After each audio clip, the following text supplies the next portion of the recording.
personas que nos acompañan el día de hoy. Queremos darles la bienvenida a esta primera ponencia de nuestro primer evento como REOP, Día de la Discapacidad. Empezaremos abordando aquel rol del psicólogo en la inclusión de las personas con discapacidad, desde el ámbito educativo. Una temática importante para considerar el manejo de los diferentes retos, términos, dificultades, estrategias, recursos, quehaceres de los psicólogos, entre otros aspectos que aparecen cuando hablamos de discapacidad. Para ello, contamos con la presencia e intervención de Verónica Maldonado, magíster en educación infantil. Y a su vez, contamos con la intérprete Noemi Rivera para las personas sordas. Un gusto contar con ustedes, magíster Verónica Maldonado y Naomi Rivera. Les damos la palabra. Tenemos algunas recomendaciones para que puedan tener mejor visualización del ponente. Por favor, podrían alcanzar a su parte superior derecha y seleccionar la opción de anclar video para que de esta manera puedan visualizarlo en la pantalla completa a la persona que está hablando. Sí, muchas gracias por su atención y bienvenidos a todos.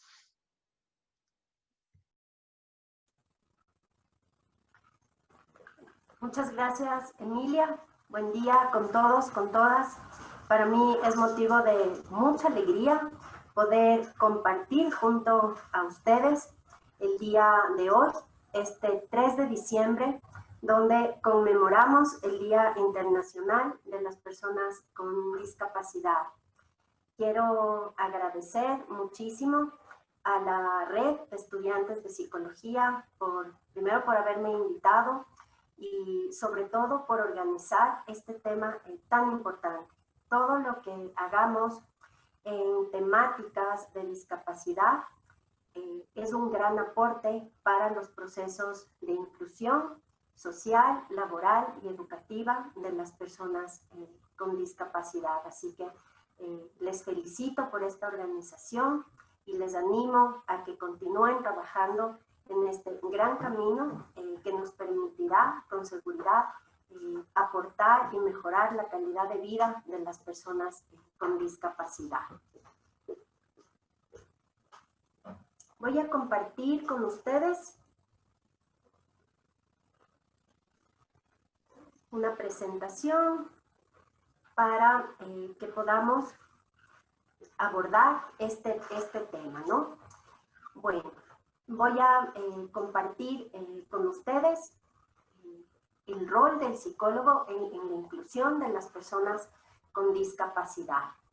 Sin embargo, me voy a permitir, antes de analizar el tema y compartir con ustedes este rol del psicólogo, quisiera compartir con ustedes algunas temáticas que considero que son importantes que todos conozcamos previo al abordaje del rol, ¿no es cierto?, del psicólogo. Es importante que comprendamos que el paradigma de la discapacidad cambia por completo a lo largo de la última década del siglo XX. Este nuevo paradigma pretende movilizar la idea de la diversidad como una expresión de las particularidades de todos y que cada uno de nosotros tenemos, ¿no? Antiguamente, veíamos a las personas con discapacidad desde un enfoque muy médico, donde se hablaba únicamente de aquellas limitaciones, de aquellas deficiencias. Sin embargo, ahora el abordaje de estos temas relacionados con personas con discapacidad o en condición de discapacidad se lo hace a través de un enfoque social, de un enfoque donde no se considera la discapacidad como una enfermedad, sino como una condición. Una condición en la que además tenemos que rescatar aquellas potencialidades de las personas. Es decir, no nos limitamos a la deficiencia, sino que más bien potencializamos las cualidades de las personas que presenten una condición con discapacidad. Y algo que es muy importante también en el abordaje de esta idea de diversidad es que intentemos también partir y reconocer aquellas discapacidades que cada uno de nosotros tenemos. Esto a lo mejor podría movilizar y alguien podría decir, ¿cómo? Pero yo no tengo una discapacidad, ¿no es cierto? yo no nací con una discapacidad, yo no soy ciego, yo no soy sordo, yo no tengo una discapacidad intelectual. Sin embargo, es importante que reconozcamos que cada uno de nosotros presenta de una u otra manera una limitación. A veces tenemos limitaciones en hacer amigos, a veces tenemos limitaciones en las relaciones familiares, tenemos algunas áreas, ¿no es cierto?, no fortalecidas, algunos nos falla la memoria, otros nos fallará la ubicación espacial. Y es importante en el abordaje de este tema partir y reconocer que cada uno de nosotros, aunque no tengamos un carnet de discapacidad con un porcentaje, tenemos limitaciones.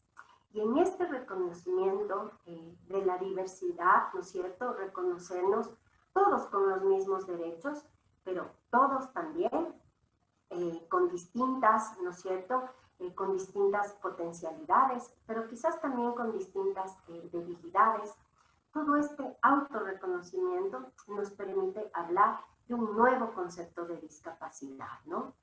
Desde una visión entonces transformada acerca de las posibilidades de la vida de las personas con discapacidad. Por tanto, es importante que hablemos de autonomía, de igualdad, de capacidades y de derechos. Esto es muy importante. Algo clave también en este tema es que utilicemos, no solamente como psicólogos, sino como seres humanos, utilicemos una terminología que sea adecuada, que no sea discriminativa, ¿no es cierto?, que no sea ofensiva para las personas con discapacidad. En la actualidad, con discapacidad sin nada, ¿no? Este término está siendo muy utilizado en España. España tiene unos avances muy significativos en todo lo que es el tema de la discapacidad. En nuestro país, el término diversidad funcional aún no está aceptado. Nuestra legislación, la última actualización del término es personas con discapacidad. Y para que podamos aclarar este tema, a mí me gustaría hacer referencia a la persona que ustedes ven aquí en la pantalla. Él es Juan Pablo Salazar, y en una ponencia, en un congreso de un tema de economía, Juan Pablo se refería a cómo debemos dirigirnos a las personas con discapacidad, ¿no? Y este colombiano, me parece que tiene como 45 años, mencionaba y decía, a veces nos dicen, a las personas con discapacidad, nos dicen angelitos. Dice, no somos angelitos, los angelitos están en el cielo, ¿no? O nos llaman personas especiales. No somos especiales, las pizzas son especiales, decía él, ¿no? Entonces, lo adecuado, lo asertivo para llamar a una persona con discapacidad, lo mejor es llamarla por su nombre, ¿no? Como sabemos, a través de la historia se han manejado distintos términos, el término inválidos, el término minusválidos, ¿sí? Entonces, lo adecuado aquí, persona con discapacidad. Algo que también es importante que tomemos en cuenta es que cuando se invita, se motiva o se intenta sensibilizar en este tema, hay una oposición de parte de varias personas, ¿no? Y que dicen, a mí no me interesa, ¿no? Sí, yo soy psicólogo, pero yo nunca voy a trabajar con el tema de la discapacidad. Yo soy educador, pero yo no trabajo en una institución de educación especial, ¿no? Yo no tengo discapacidad, ningún miembro de mi familia tiene discapacidad, por tanto este tema a mí no me interesa, no me sirve o no me llega. Y algo importante es que la discapacidad únicamente no es del nacimiento. Una discapacidad puede ser adquirida, ¿no?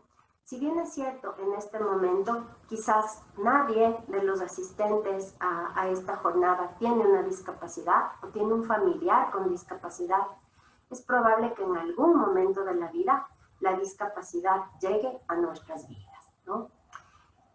El ejemplo de Juan Pablo Salazar que ustedes ven en la fotografía es justamente esto que yo les comento, ¿no? Juan Pablo no nació con discapacidad, sin embargo, hace pocos años él asistió muy alegre a la recepción de la boda de su hermana.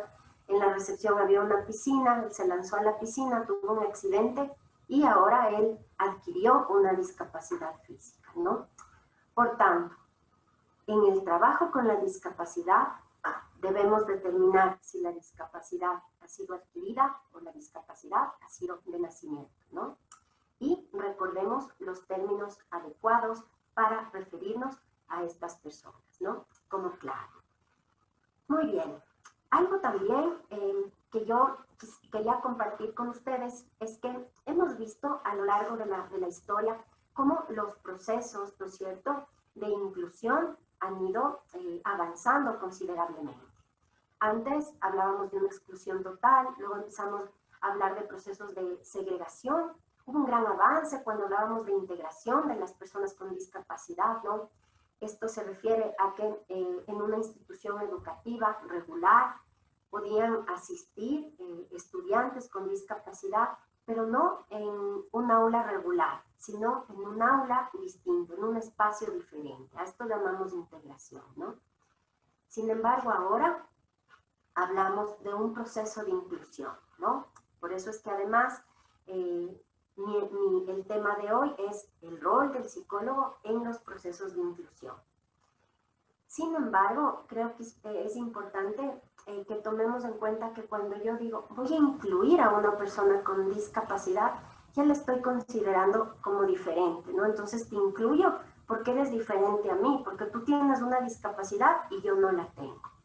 Entonces, aunque este término es nuevo y tampoco está muy reconocido, sí es importante que hablemos de una convivencia, ¿sí? Otro término clave en este tema. Algo que debemos considerar, ¿no es cierto?, también como psicólogos, es que en este proceso de inclusión, en esta temática de la discapacidad, tenemos que considerar dos principios que son fundamentales. El primero es el principio de individualización, clave en el trabajo con personas con discapacidad. Este principio señala la necesidad de tener en cuenta las necesidades particulares de los individuos. Recordemos que cada sujeto es único e irrepetible, ¿no? Entonces, requerimos para trabajar con el tema de discapacidad siempre detectar las necesidades particulares, ¿cierto?, de cada individuo. Y luego hablamos de un segundo principio, que es el principio de sectorización, que es el derecho de las personas a recibir apoyo y recursos educativos y asistenciales en su entorno próximo. ¿Qué quiere decir esto? Imaginemos que en la PUCE, ¿no es cierto?, en este nuevo semestre que empieza en febrero, un estudiante sordo muestra, ¿no es cierto?, realiza todo su proceso de admisión para entrar a la universidad. Los estudiantes y los profesores de psicología no sabemos lengua de señas. Y entonces, este estudiante sordo no puede estudiar, incorrecto, sí puede estudiar. Pero vamos a aplicar este principio de sectorización. La universidad se organiza para poder proporcionar los servicios de un intérprete en lengua de señas para este estudiante. Entonces, los recursos se acercan a las personas. Si yo le digo a este estudiante, sí, usted puede estudiar en la PUCE, en la Universidad San Francisco, en la Universidad de Cuenca, en la que usted quiera, pero usted traiga su intérprete en lengua de señas, no estoy cumpliendo con este principio de sectorización.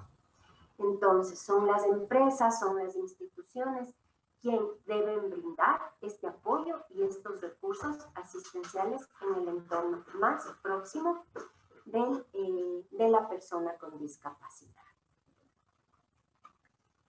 Muy bien. Ahora, en ese reconocimiento o en esa aplicación del principio de individualización, es muy importante que entendamos el siguiente punto, ¿no? Tenemos aquí en esta lámina dos personas. Tenemos a Juan y tenemos a Pablo. Juan y Pablo tienen el mismo diagnóstico. Ellos nacieron con un síndrome de Down. El diagnóstico es el mismo. Pensemos si la necesidad de Juan y de Pablo son las mismas. Quizás sí, quizás no. Tienen el mismo diagnóstico. Los dos tienen la misma edad. Los dos tienen 17 años. Los dos viven en Quito. Los dos tienen síndrome de Down. Sin embargo, la necesidad de cada uno es distinta. Juan Pablo nació en una familia que no aceptó la discapacidad. Por tanto, le escondieron, no accedió a instituciones educativas, no recibió ninguna estimulación. Juan Pablo no sabe leer y no sabe escribir. Pablo recibió desde el inicio una orientación desde la parte médica, desde la parte psicológica. Su familia aceptó la discapacidad y Juan Pablo fue incluido en instituciones educativas desde una edad muy temprana. Juan Pablo sabe leer, Juan Pablo sabe escribir, puede realizar varias operaciones matemáticas, ¿no es cierto? Es decir, aunque tenga una dificultad en algunas áreas cognitivas, Juan Pablo ha superado muchísimo, ¿no? Su entorno le brindó otra posibilidad distinta a la de Juan Pablo. Dos personas con un mismo diagnóstico, pero con necesidades totalmente diferentes. En el abordaje de la discapacidad, trabajo con la necesidad, no con el diagnóstico. Entonces, ¿estoy diciendo que no sirve el diagnóstico? No estoy diciendo eso. Necesitamos saber el diagnóstico de la persona con discapacidad, ¿no? Sobre todo cuando estamos tratando temas de discapacidad intelectual. Pero en el enfoque social, ¿no es cierto? En esta mirada nueva, trabajamos desde la necesidad. Es clave la necesidad. Aquí tenemos otro ejemplo. Tenemos a Gabriela y tenemos a Daniel. Gabriela y Daniel tienen el mismo diagnóstico, discapacidad visual. Los dos tienen ceguera total. Entonces, estos dos chicos quieren ingresar a la universidad. ¿Los dos tienen las mismas necesidades? Pues les cuento que no. Gabriela es ciega de nacimiento. Por tanto, Gabriela aprendió braille, ahora utiliza unos lectores de pantalla que le permiten, ¿no es cierto?, estar en la universidad, estudiar con todos los apoyos. Daniel acaba de adquirir su discapacidad. Imaginemos que tuvo un accidente de tránsito hace apenas 6 meses que le provocó esta discapacidad visual. Por tanto, Daniel necesitará otros tipos de apoyo, ¿no es cierto?, frente a los apoyos que necesite Gabriela para poder ser incluida en una institución educativa, también en un medio laboral, ¿no? Con estos ejemplos pretendo que podamos entender este trabajo desde la necesidad, ¿no?, como eje principal. Muy bien. Ahora que ya sabemos, ¿no es cierto?, la terminología, que sabemos además estos principios en el abordaje del tema de la discapacidad, sería importante preguntarnos qué profesional es capaz de detectar las necesidades de las personas con discapacidad. ¿Quién puede acompañar estos procesos, no únicamente la detección, sino también atender estas necesidades, responder a cada una de estas particularidades de las personas con discapacidad, ¿no? La respuesta es el profesional en psicología. El psicólogo es clave en el rol, en la detección, en el acompañamiento, en todos los procesos que tengan que ver con esta convivencia, con esta inclusión, no únicamente educativa, no únicamente laboral, sino también social. Porque a veces a nivel de psicólogos, ¿no es cierto?, a nivel de profesionales que llevamos este abordaje, pensamos que la persona tiene que incluirse en un medio educativo, incluirse en una empresa, pero no pensamos en su inclusión social. Y para una persona con discapacidad, la inclusión social quizás es lo más importante, ¿no? Porque le abre las puertas hacia los otros espacios de inclusión que debemos considerar. Quiero ahora, al inicio, referirme un poquito al tema, al apoyo que podría brindar desde el rol de la psicología clínica, un poquito de la psicología organizacional, y luego me voy a detener en el tema del rol del psicólogo educativo, porque yo soy psicóloga educativa, entonces voy a profundizar más en este tema, ¿no? Desde la psicología clínica, ¿cuál es el rol, ¿no es cierto? ¿Cómo podría ser el acompañamiento de un psicólogo educativo frente a una persona con discapacidad? Este apoyo, este acompañamiento, ¿no es cierto?, o si queremos llamarlo el campo ocupacional, está directamente relacionado a el apoyo psicoterapéutico que podemos ofrecer, primero en el apoyo a la familia, ¿no? Muchas veces hay familias que viven un proceso de duelo cuando la discapacidad llega a sus familias, ¿no? Por tanto, es importante que desde la psicología clínica brindemos un acompañamiento psicoterapéutico que promueve la aceptación, que además podamos brindar una orientación familiar en cuanto a todos los procesos que las personas con discapacidad puedan llevar desde ese momento, ¿no? Ocurre muchas veces que cuando nace una persona con discapacidad, lo que suelen decir algunos médicos es: mire, señor, señora, su hijo va a ser un vegetal. Su hijo realmente no podrá asistir a la escuela, ¿no es cierto? No podrá aprender a leer y a escribir, ¿no? Y realmente para una familia esto es totalmente impactante, ¿no?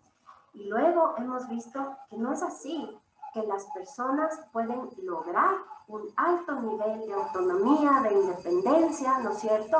Lograr grandes objetivos en cuanto a su educación, a su socialización y a su campo laboral. Por tanto, desde la psicología clínica necesitamos apoyar, ¿no? También necesitaríamos brindar este acompañamiento psicológico directamente, no únicamente a las familias, sino a las personas con discapacidad, ¿no? Pero tengamos cuidado, con esto no estoy diciendo que todas las personas con discapacidad necesitan un acompañamiento psicológico, es decir, todas las personas con discapacidad tienen problemas emocionales. Por supuesto que no. Todas las personas en algún momento de nuestras vidas necesitamos un acompañamiento psicológico, ¿no es cierto? De la misma forma, en algún momento de sus vidas, estas personas pueden requerir de este acompañamiento, ¿no? A veces ocurre que se generan muchos conflictos emocionales porque estas personas viven discriminación, viven rechazo. No debería pasar, pero hay poco acceso a instituciones educativas, también a medios laborales, y esto sí podría generar esta necesidad de un acompañamiento psicológico. Esto en cuanto a el área clínica, ¿no? A las 10 hay otra charla, ¿no es cierto? Otro webinar con un tema muy importante que hace justo relación, y se va a abordar más este tema de la parte del acompañamiento clínico, además con la temática de lengua de señas, ¿no? Entonces, también quisiera recomendarles que puedan asistir a las 10 de la mañana. Bueno, luego hablemos un poquito ahora del rol del psicólogo organizacional. El psicólogo organizacional también clave en este apoyo en los procesos de inclusión. Como sabemos, la legislación ecuatoriana promueve el derecho a las personas con discapacidad de forma que puedan ser incluidos en empresas, ¿no es cierto?, en varios trabajos, ¿no? Y aquí, clave esta función, este rol del psicólogo organizacional, ¿no? Capaz de que pueda trabajar estos procesos de inclusión laboral, dependiendo siempre, recordemos, de estas potencialidades de las personas con discapacidad, ¿no? Y ahora quisiera iniciar con el tema del campo ocupacional, y un poco para ser más específicos, de los psicólogos educativos. No sé si antes de iniciar esto, me parece que había un cambio de intérprete luego de 30 minutos, entonces quisiera consultarles si hacemos el cambio de intérprete en este momento o continuamos. Sí, en este momento se lo puede realizar.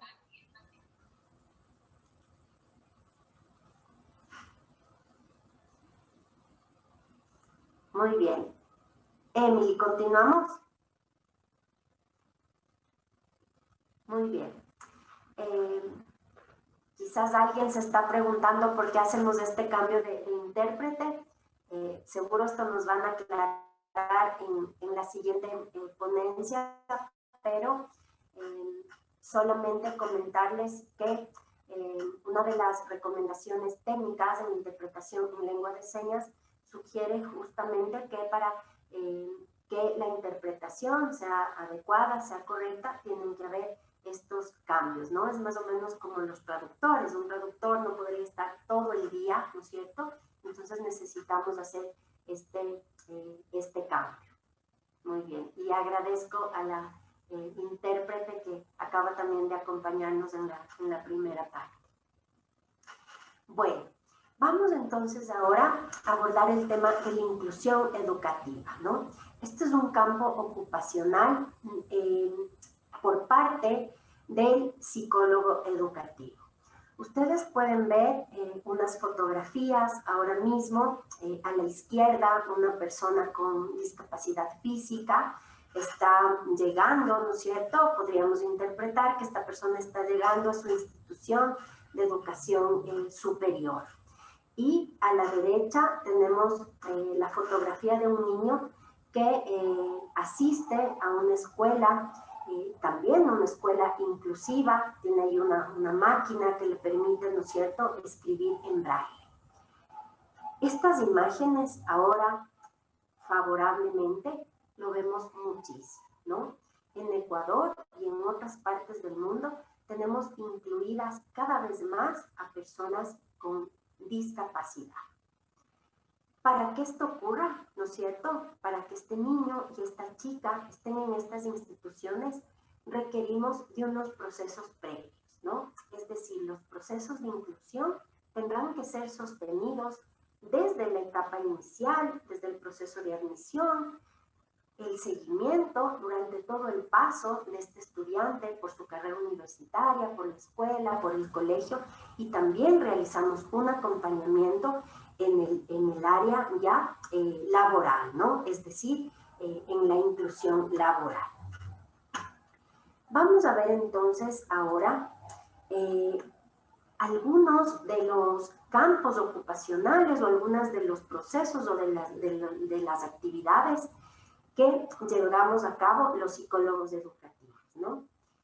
Primero, realizamos procesos de evaluación del desarrollo. Esto sobre todo con niños o con jóvenes que presentan una condición de discapacidad intelectual.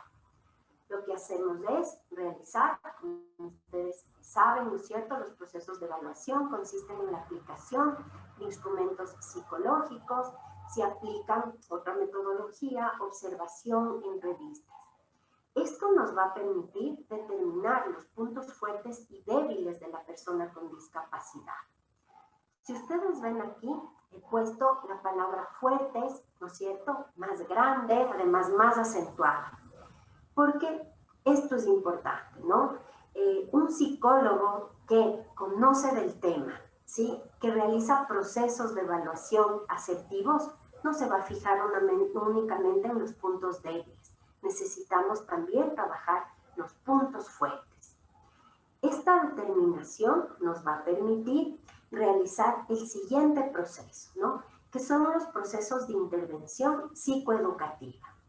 Si yo detecto que una persona con discapacidad tiene dificultad en el área de atención, en el área de concentración, el psicólogo educativo va a trabajar en potencializar esas áreas.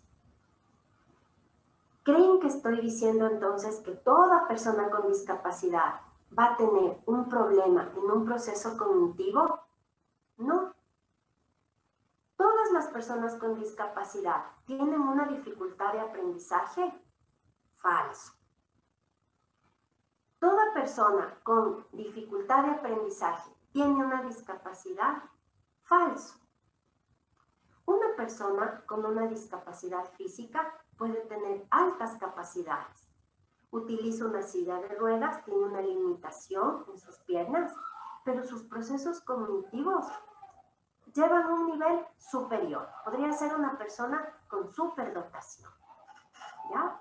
Esto hay que tenerlo también muy claro, ¿no? Entonces, como segunda actividad, segundo campo ocupacional, procesos de intervención psicoeducativa. Luego, algo clave que trabajamos desde la psicología educativa son las adaptaciones curriculares. Si bien es cierto, las adaptaciones curriculares están a cargo de los docentes, somos los psicólogos quienes asesoramos en este tema. Recordemos lo que habíamos hablado antes, determinamos las necesidades. Cuando un estudiante, cuando un niño, cuando un joven, ¿no es cierto?, quiere ser incluido en una institución, imaginemos educativa, debemos determinar si necesitamos mejorar la accesibilidad física. Por ejemplo, necesitamos en una institución unas rampas. Y ojo, no necesito una rampa únicamente para la persona con discapacidad física que necesita una silla de ruedas para movilizarse. Necesito pensar en una accesibilidad universal. Hay una mujer o un hombre que pueden ir con un cochecito de bebé y necesitan una rampa.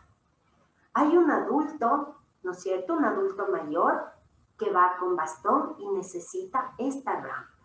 Siempre ampliemos nuestra visión, accesibilidad universal. Luego, otra adaptación que necesitan las personas con discapacidad no son solamente de tipo arquitectónico, de tipo físico, sino que pueden requerir adaptaciones de comunicación, ¿no? Una persona con discapacidad visual podría requerir un lector de pantalla, ¿no es cierto? Una persona sorda va a requerir el apoyo de un intérprete en lengua de señas. Un hipoacúsico, es decir, una persona que tiene restos auditivos, ¿no es cierto?, que quizás nació oyente pero ensordeció con el tiempo, va a requerir un audífono. Todas esas adaptaciones curriculares, ¿no es cierto?, esa determinación, ese tipo, esos apoyos, siempre van a ser asesorados desde esta figura del psicólogo educativo.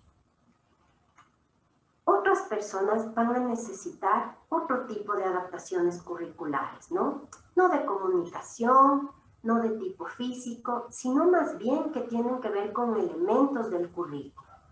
Un estudiante a lo mejor no va a necesitar responder el examen de forma escrita, sino que el profesor va a tener que tomar un examen oral. Esa es una adaptación del instrumento de evaluación. Quizás otra persona necesite un cambio en su metodología. Otra persona únicamente va a requerir más tiempo para cumplir con las tareas. Todo esto lo trabajamos también desde la psicología educativa.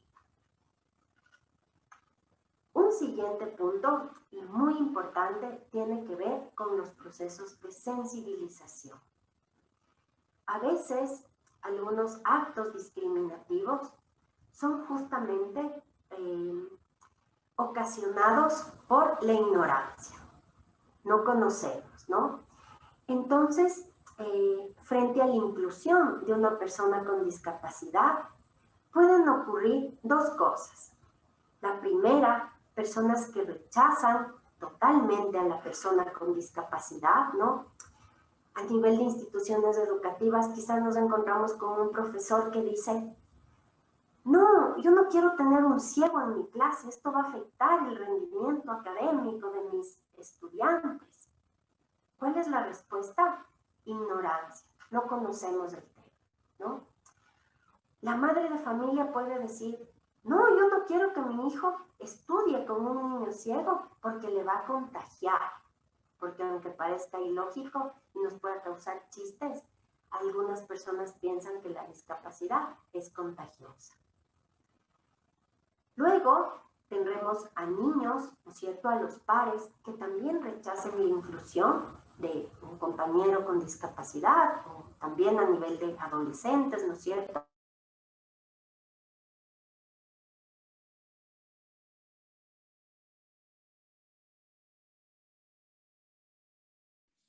No se le escucha. ¿Ahí? ¿Me escuchan ahora? Ya, listo. ¿Sí? Se silenció por alguna razón. Repito esta última parte, ¿no? Decía que puede haber un rechazo también de parte de los compañeros, del niño, del adolescente, del adulto con discapacidad. Por tanto, necesitamos trabajar en procesos de sensibilización. También puede ocurrir otra cosa, ¿no? Nos vamos hacia el otro extremo, hacia el paternalismo. Entonces vemos que el profesor o los mismos compañeros consideran a la persona con discapacidad como con mucha compasión, ¿no? Entonces dicen: pobrecito el cieguito, uy, ya llegó el sordito a mi clase, no le voy a tomar el examen, que falte si quiere, que asista únicamente cuando le dé ganas de venir. Todo esto es discriminatorio y es excluyente, ¿no? Estas jornadas de sensibilización tienen que llevarse a cabo antes de la inclusión de la persona con discapacidad. Esto evitará que el primer día de clases las personas a lo mejor ven que dentro del grupo está incluida una persona con discapacidad y quizás se asusten, ¿no es cierto? No sabemos la reacción que vayan a tener las otras personas. Por tanto, estos procesos de sensibilización, al igual que el siguiente punto, que son los procesos de capacitación, se tienen que realizar con anterioridad, ¿no? Es importante también trabajar en temas de capacitación a docentes, ¿sí? Ese es otro del campo ocupacional de la psicología educativa. Yo he revisado algunas mallas curriculares de universidades que ofertan carreras para docentes, para educativas, ¿no es cierto?, de inicial, de básica, de bachillerato, y en las mallas curriculares hasta hace poco no habían asignaturas que formen en la atención a la diversidad, en la atención de estudiantes con necesidades educativas específicas de apoyo, con cómo tratar a unas personas con discapacidad. Esto no había en las mallas curriculares, ¿no? Favorablemente, ahora en las nuevas carreras ya se han añadido estas nuevas asignaturas. Esto es para mí un motivo de gran alegría porque vamos caminando en este proceso de inclusión. Un último punto es la orientación vocacional y profesional. Esto también parte del campo ocupacional del psicólogo educativo, quien debe orientar de una manera además muy ética, muy asertiva a un estudiante, ¿no? Esto es clave. Cuando un estudiante con discapacidad obtiene ya su título de bachillerato, necesita una orientación para saber, de acuerdo a esos puntos fuertes que decíamos, considerando también que hay limitaciones, poder orientar para optar hacia la mejor carrera universitaria. Por tanto, recordemos que la inclusión tiene que ver con tres aspectos, ¿no? El aspecto laboral, el aspecto educativo y el aspecto social. En estos tres ámbitos, el rol del psicólogo, no únicamente del psicólogo educativo, sino del psicólogo clínico, del psicólogo organizacional, del psicólogo social, será clave, ¿no? Y es con esto yo quiero terminar mi intervención. El rol del psicólogo es clave en los procesos de inclusión de las personas con discapacidad. Por tanto, yo les animo, creo que la mayoría de asistentes son estudiantes de psicología, les animo, chicos, chicas, a fortalecer la investigación en estos temas, ¿no? Procesos de inclusión de personas con discapacidad, investiguen, planteen sus temas de disertación de tesis, considerando un campo ocupacional que, como hemos podido ver aquí, realmente es muy amplio. Necesitamos que muchas personas, muchos profesionales en el ámbito psicológico continúen fortaleciendo la inclusión de las personas con discapacidad. Muchísimas gracias a todos por su atención. Muchas gracias, Verónica, por esta charla. Ahorita vamos a empezar un poco con las preguntas que podemos encontrar en el chat. La primera pregunta dice, ¿qué recomendaciones podrías dar a las universidades que tienen interés por la convivencia con la diversidad? Muy bien, qué importante esta pregunta. Yo les podría sugerir que analicen procesos de otras universidades que ya han iniciado este camino de la inclusión. Luego es importante trabajar muchísimo en procesos de sensibilización a toda la comunidad universitaria, ¿no? A veces pensamos que únicamente tenemos que pensar en capacitar a los docentes y en el camino vamos a descubrir que necesitábamos capacitar al guardia de la universidad, necesitamos capacitar al personal de servicio, a las personas que atienden en el bar, al resto de compañeros, ¿no? Entonces, el proceso de inclusión es general. Luego pensaríamos, sí, en una capacitación ya directamente, ¿no es cierto?, muy sostenida sobre todo a los docentes, quienes son quien deben brindar estos apoyos, tienen que trabajar en tema de adaptaciones curriculares, ¿no? Pero va a ayudar muchísimo revisar las políticas de otras universidades, quizás de otros países, y adaptar esto a los contextos, ¿no es cierto?, en este caso de las nuevas universidades que iniciarían en este proceso, ¿no? Quiero decirles también que en el camino de la inclusión se cometen muchísimos errores, ¿no? Muchos errores, pero si no cometemos errores, si no nos equivocamos, no aprendemos, ¿no? Entonces, a veces es necesario equivocarnos, evaluar y continuar, aunque sea difícil, porque los procesos de inclusión no son fáciles, ¿no? Pero son posibles.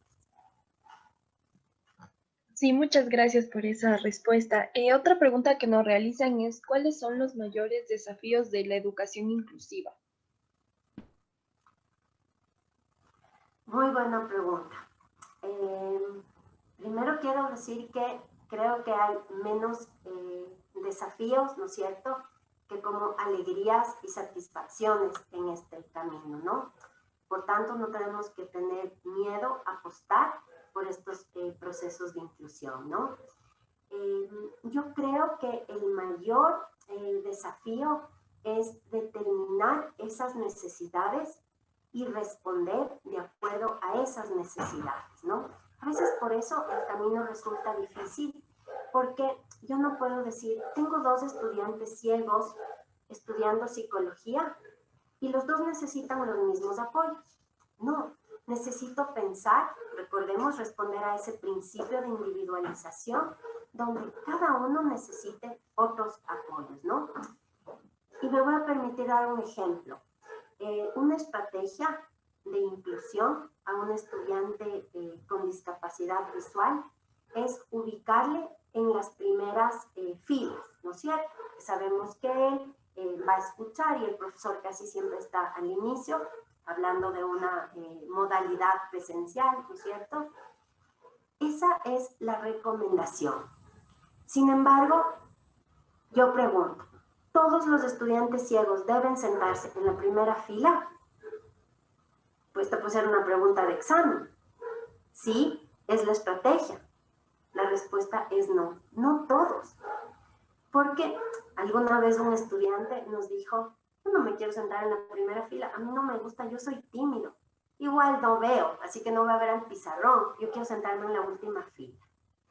Entonces, determinar las necesidades y el responder desde la individualidad podría ser el mayor desafío. Muchas gracias, Verónica. La siguiente pregunta dice, ¿qué recomendación se podrá dar a una persona que margina o rechaza a niños con alguna discapacidad? Muy bien. La recomendación es verte a ti mismo, ¿sí? Descubrir que tú también tienes limitaciones que quizás no puedan verse, ¿no? Pero si sabemos que hay una discriminación, con seguridad hay algo que trabajar en el concepto de sí misma de esa persona, ¿no? Entonces es mírate a sí mismo y también desde el abordaje, lo que yo decía al inicio, ¿no? Algunas personas nacen con discapacidad, pero otras personas pueden adquirir la discapacidad.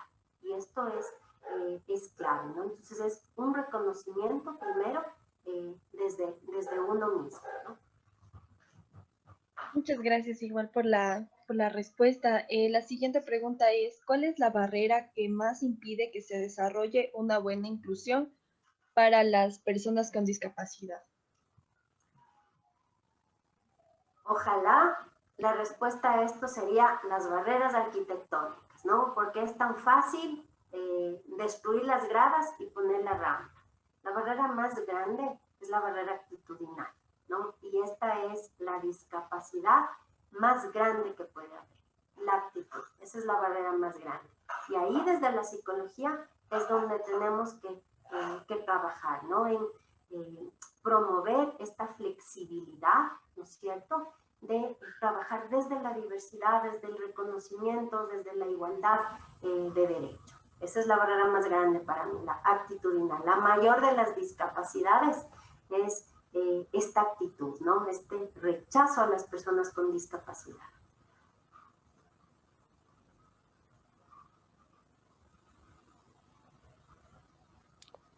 Listo, Verónica, muchas gracias. Ya no hay más preguntas. Entonces le dejo a mi compañera para que haga el cierre. Gracias, Romina.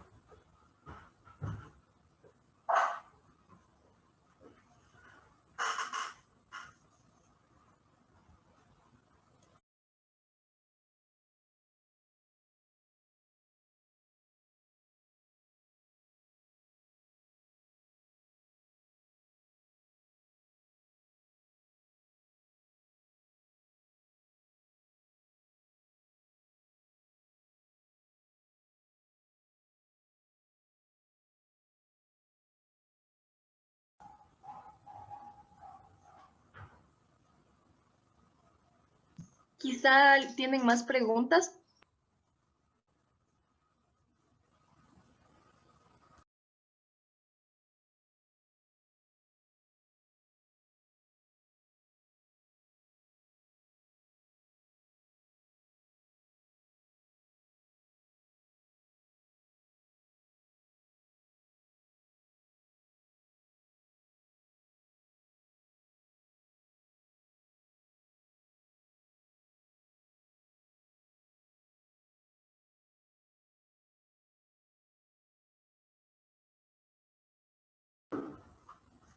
Creo que nadie se anima a hacer otra pregunta y si me permiten, antes de cerrar, quisiera una vez más agradecer por esta invitación.